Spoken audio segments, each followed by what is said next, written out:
Halo, Assalamualaikum.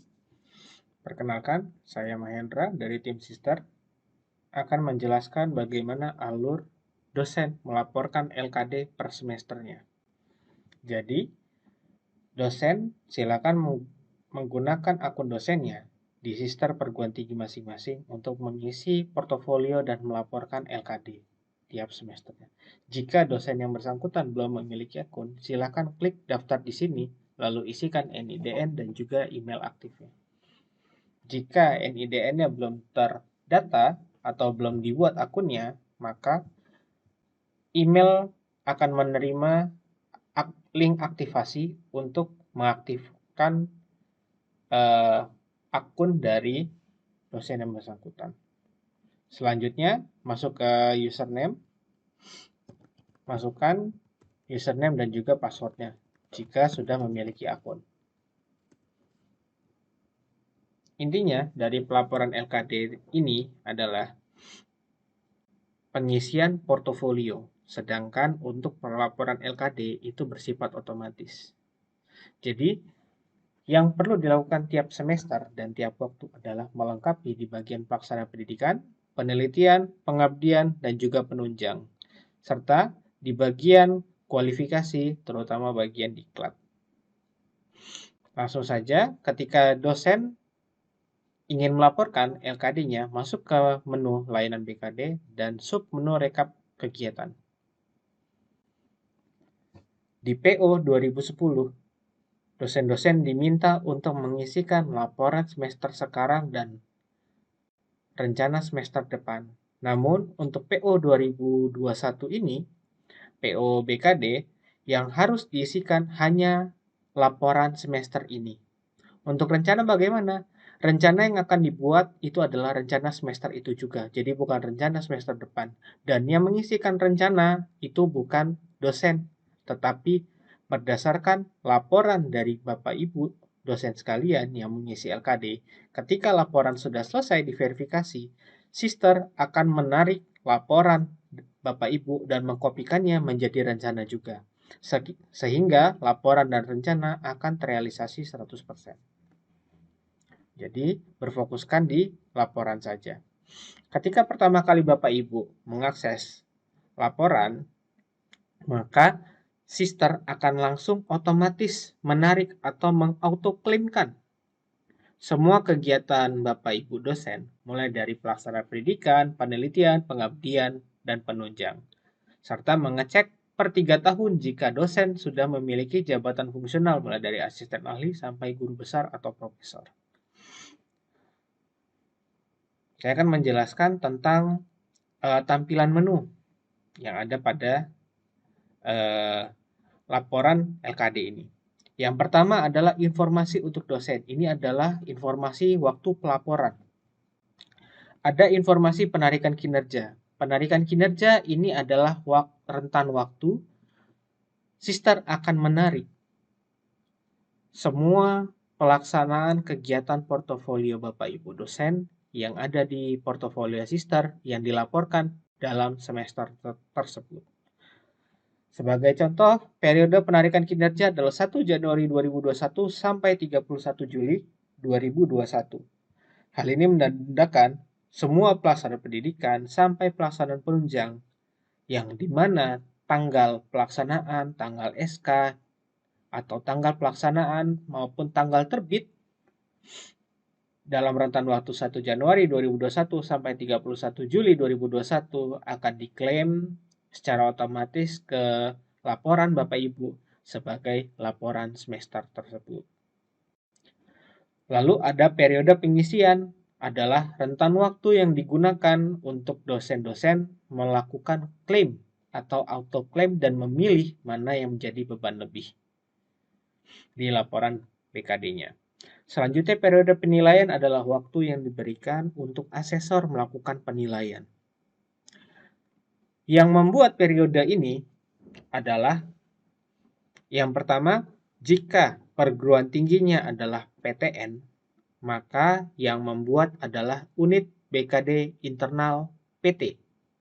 Namun, jika dia perguruan tinggi yang induknya L2 Dikti atau kementerian lain, berarti yang membuat adalah unit BKD L2 Dikti dan unit BKD kementerian lain atau KL. Setelah ke bagian info untuk dosen, selanjutnya saya akan menjelaskan di bagian bawah ini adalah tabulasi kegiatan. Tabulasi kegiatan adalah menu yang digunakan untuk Bapak Ibu dosen untuk melihat dari masing-masing kegiatan. Sebagai contoh, jika berwarna biru di bagian pelaksanaan pendidikan, maka yang muncul adalah data-data di bagian pelaksanaan pendidikan. Jika pelaksanaan penelitian, berarti yang muncul adalah pelaksanaan penelitian.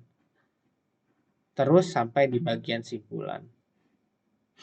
Selanjutnya di sini ada nama menu atau data diambil dari menu. Ini adalah menu dari asal data sehingga memudahkan Bapak Ibu dosen ketika ada data yang belum dimasukkan ke dalam LKD, Bapak Ibu bisa berpindah ke dalam menu tersebut. Sebagai contoh, Bapak Ibu tinggal klik kualifikasi diklat, maka otomatis dia akan masuk ke dalam halaman diklat atau submenu diklat. Lanjut, di bagian selanjutnya ini ada tombol tarik kinerja dari portofolio. Di masing-masing sub rubrik atau sub kegiatan, di bagian masing-masing pelaksanaan kegiatan kinerja BKD, itu ada tombol tarik kinerja dari portofolio. Gunanya untuk apa? Karena ini bersifat autoclaim. Ketika pertama kali diakses oleh dosen,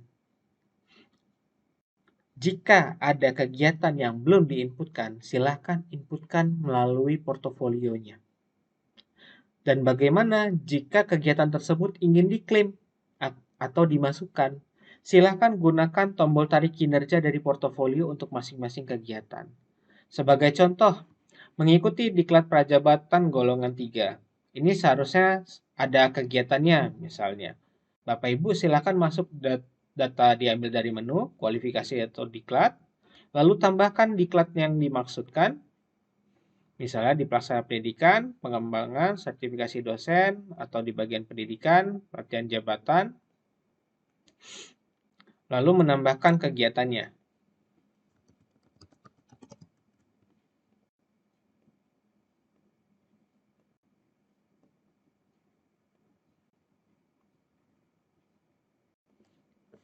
Tahun penyelenggara 2021, tanggal mulainya misalnya di bulan Mei, tanggal 1, tanggal selesainya itu di bulan Mei juga, tanggal 4. Nomor SK, lalu tanggal SK-nya kita samakan misalnya. Tanggal SK penugasan. Lalu upload dokumennya.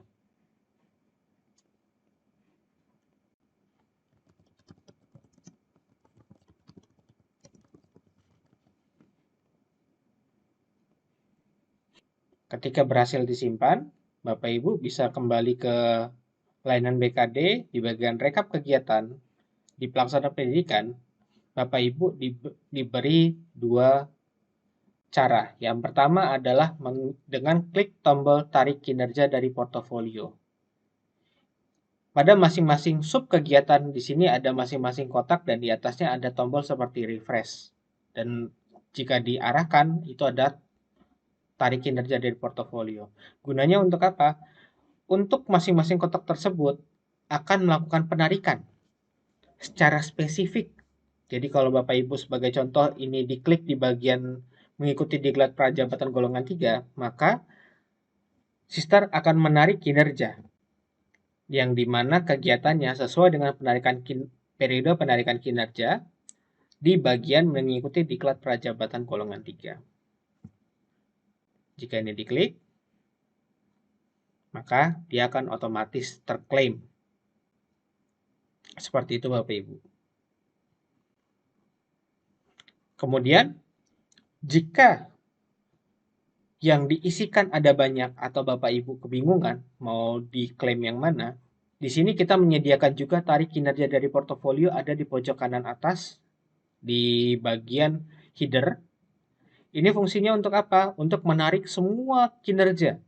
Jadi kalau yang tadi yang saya jelaskan barusan adalah untuk spesifik di kegiatan tersebut, tetapi untuk tarik kinerja dari portofolio yang ada di paling atas, itu untuk menarik semua kegiatan, mulai dari proses pendidikan, penelitian, pengabdian, penunjang, sampai kewajiban khusus yang dimana eh, pelaksanaan kegiatan sesuai dengan penarikan kinerja yang belum diklaim sebagai laporan LKD pada semester tersebut bisa dilakukan autoclaim. Lanjut ke bawahnya Bapak Ibu, di sini adalah tombol ubah data. Ubah data kami sediakan untuk apa? Untuk mengubah pertemuan. Karena pertemuan ini diperoleh dari feeder PD Dikti, namun ada satu kasus di mana ada beberapa perguruan tinggi yang pelaksanaan perkuliahannya ternyata ada satu mata kuliah yang dianut atau diampu oleh lebih dari 10 dosen, di mana 10 dosennya itu masuk atau memenuhi 16 pertemuan untuk semua dosennya. Oleh karena itu, kita menyediakan tombol aksi digunakan untuk mengubah pertemuan tersebut. Jadi, dilakukan pertemuan, Bapak Ibu dosen tersebut tinggal menambahkan jumlah tim teachingnya ada berapa untuk kebutuhan pendataan asesor. Lalu jumlah pertemuannya tinggal ditambahkan. Secara otomatis, sistem akan melakukan counting sesuai dengan rumus yang berlaku, di mana jumlah pertemuan real per 16 dikali beban SKS mata kuliah. Itulah SKS BKD yang akan diperoleh.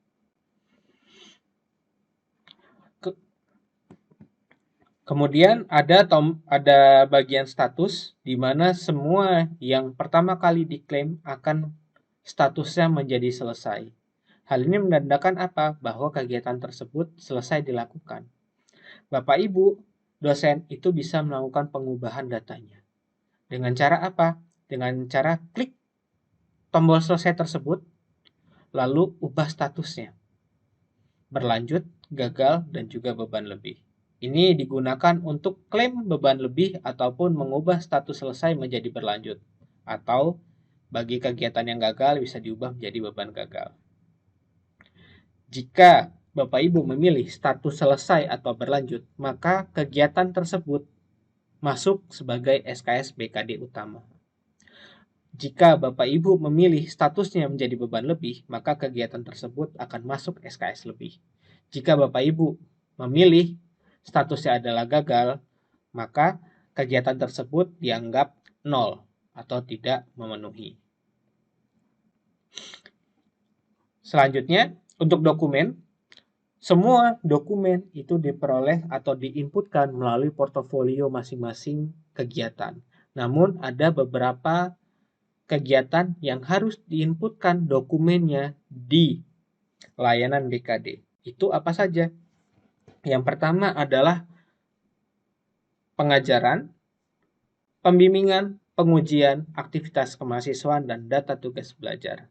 Di mana keempat kegiatan tersebut yaitu pengajaran, pembimbingan, pengujian, dan aktivitas kemahasiswaan sumber datanya dari feeder yang tidak memerlukan dokumen. Tetapi untuk kebutuhan asesmen itu diperlukan dokumennya.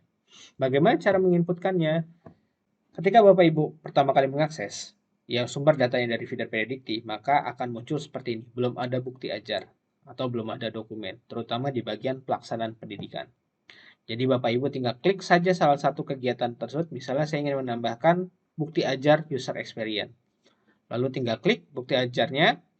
Lalu di bagian bawah ada upload dokumen. Dan ini bersifat multiple. Bapak Ibu bisa memilih filenya. Contoh, saya mengisikan jurnal perkuliahan.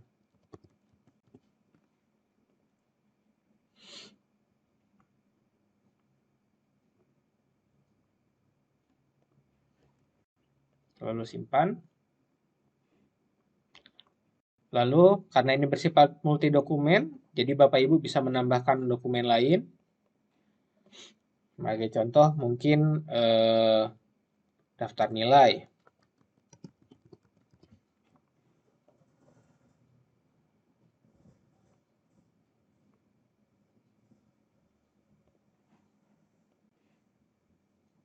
Seperti itu Bapak Ibu. Dan ini bersifat multi dokumen. Jika sudah semua diinputkan, Bapak Ibu tinggal kembali saja, maka statusnya jika sudah memiliki bukti ajar atau dokumen, maka akan tercentang berwarna biru seperti ini. Selanjutnya, karena ini bersifat autoklaim, Bapak Ibu tinggal hanya perlu melakukan pemeriksaan mulai dari pelaksanaan pendidikan, penelitian, pengabdian, penunjang, dan kewajiban khusus. Mana kegiatan yang sudah diinputkan. Sekarang masuk ke kewajiban khusus. Di manakah letaknya? Letaknya kewajiban khusus fungsional itu ada di antara sub menu pelaksanaan penunjang dan juga simpulan. Di mana kewajiban khusus mulai untuk PO 2021 untuk semua jabatan fungsional. Di mana ketentuannya adalah berdasarkan TMT atau terhitung mulai tanggal fungsional terakhir. Sebagai contoh di sini adalah dia merupakan asisten ahli 150, di mana dia terhitung mulai tanggalnya menerima SK fungsional asisten ahli tersebut adalah 1 November 2014. Sehingga sesuai ketentuan PO BKD 2021 itu adalah kumulatif per 3 tahun berdasarkan TMT fungsional terakhir. Oleh karena itu, untuk masa kewajiban khusus per 3 tahun masing-masing dosen akan berbeda. Oleh karena itu, saya menyarankan untuk Bapak Ibu dosen untuk melengkapi portofolionya per 3 tahun ke belakang. Jadi karena sekarang adalah tahun 2021, berarti dari tahun 2018, 2019, 19, 20. Dan sekarang tahun 2021. Seperti itu. Nah, kembali ke masa berlaku kewajiban, itu dihitung per 3 tahun kumulatif. Sebagai contoh di sini adalah 1 November 2014. Berarti 3 tahun kemudian adalah 1 November 2014 sampai 1 November 2017. Karena kan sekarang tahun 2021, berarti bukan termasuk bagian sampai 2017, karena itu sudah lewat. Lanjut lagi, dihitung per 3 tahun kemudian, berarti 1 November 2017 sampai 1 November 2020. Itu juga karena tahunnya sudah lewat. Oleh karena itu, bukan bagian dari situ. Sekarang adalah tahun 2021, berarti 3 tahun kemudian dari 2020. Berarti masa berlaku kewajibannya adalah 1 November 2020 sampai 1 November 2023 untuk pelaporan semester ini. Ini saya mencontohkan khusus untuk dosen ini, Bapak Ibu.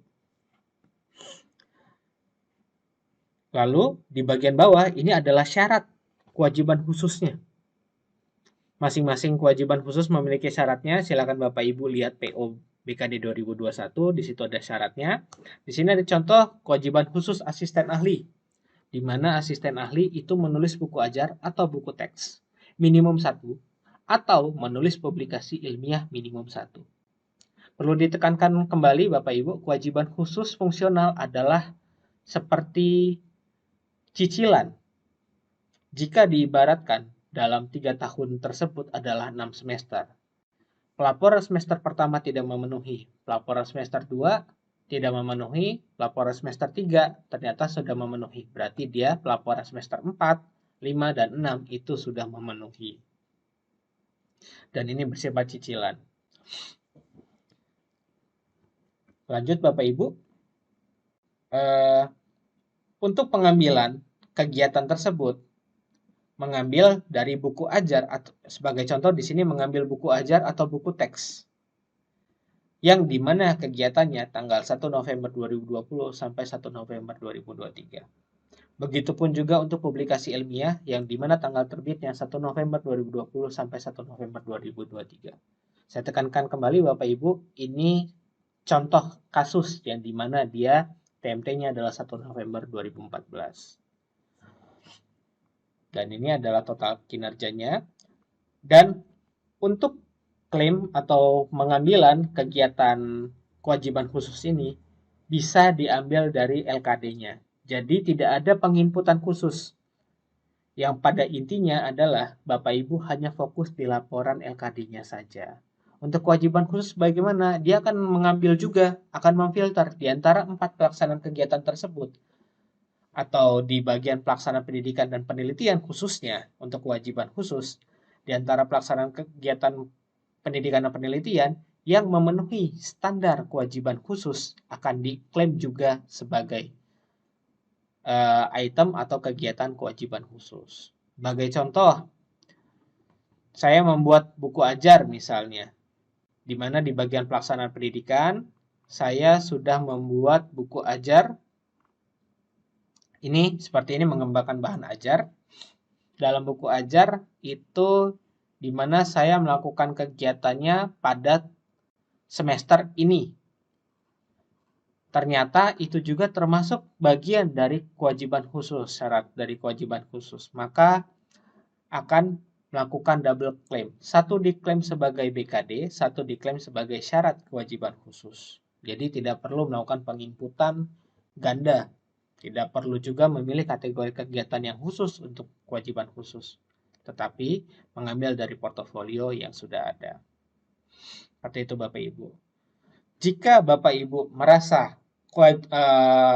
jabatan fungsional terakhirnya itu salah atau berbeda, silakan lakukan perubahan data dosen khusus untuk jabatan fungsional.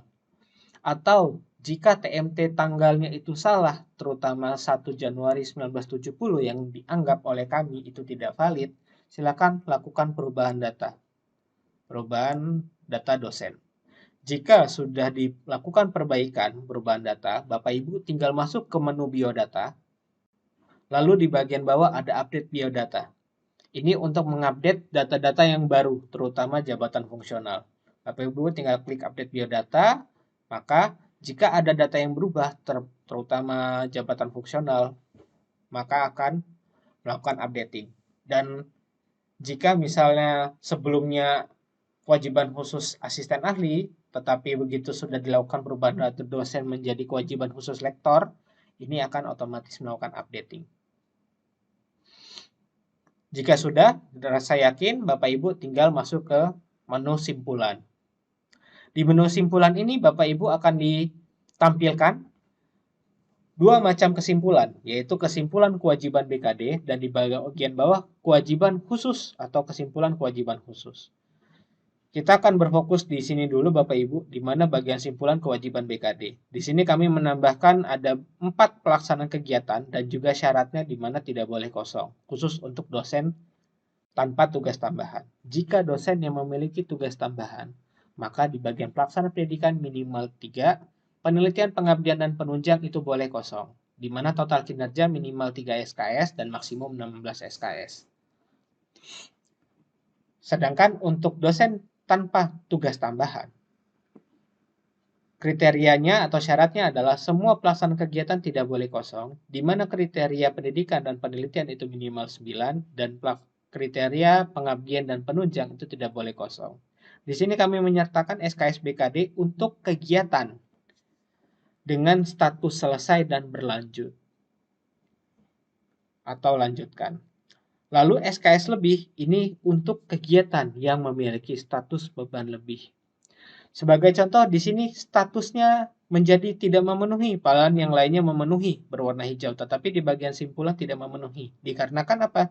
Dikarenakan melebihi perundang-undangan di mana dia maksimalnya 16 SKS. Yang perlu dilakukan apa? Bapak Ibu silakan pilih di antara pelaksanaan pendidikan, penelitian, pengabdian, penunjang. Sebagai contoh, di bagian pelaksanaan pendidikan, saya ingin melakukan perubahan. Saya ubah statusnya menjadi beban lebih. Beban lebih, ubah status. Jika sudah berhasil, Bapak Ibu bisa cek lagi di bagian simpulan. Sudah memenuhi atau belum? Ternyata masih kelebihan 7,25 SKS. Berarti Bapak Ibu mungkin cek di bagian pelaksanaan pendidikan, lalu dirubah statusnya sebagai contoh ini menjadi beban lebih.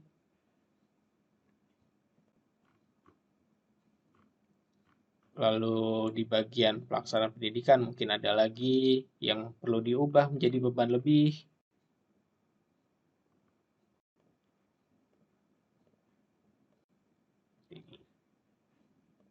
Lalu cek di bagian simpulan. Jika statusnya sudah memenuhi, berarti Bapak Ibu sudah boleh melakukan simpan permanen ada di bawah. Dan di bawah sini adalah syarat kewajiban khusus. Jika kegiatannya sudah memenuhi atau total kinerja, maka akan memenuhi status perundang-undangan khusus dosen. Jika sudah, Bapak Ibu tinggal klik simpan permanen, lalu ya saya menyetujuinya. Secara otomatis Sistar akan mengkopikan laporan Bapak Ibu menjadi rencana semester tersebut. Dan laporan LKD Bapak Ibu siap untuk dinilai asesor. Baik, itu saja Bapak Ibu penjelasan singkat dari saya. Terima kasih.